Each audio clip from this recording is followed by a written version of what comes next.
Dragoste n-are plural, cum nici te iubesc nu-i urma de virgulă și dar. Te iubesc e atunci când nu ai timp de sute de cuvinte. Te iubesc e atunci când dragostea e tot ce ai, n-ai nevoie și de minte. Te iubesc, trebuie țipat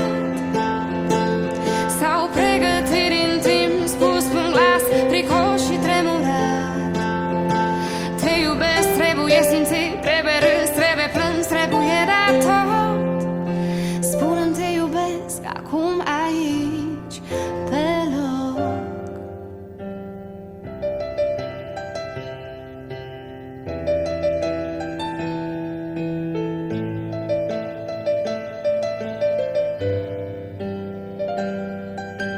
Dragoste n-are plural,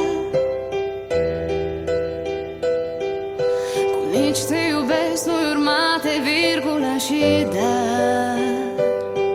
Te iubesc e șoptit din ochi, prin privirile timide, e țipat de îndrăgostiți prin gesturi mici, fabulos de simple.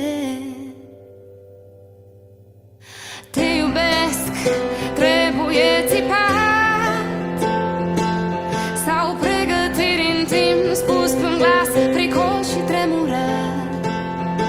Te iubesc, trebuie simțit,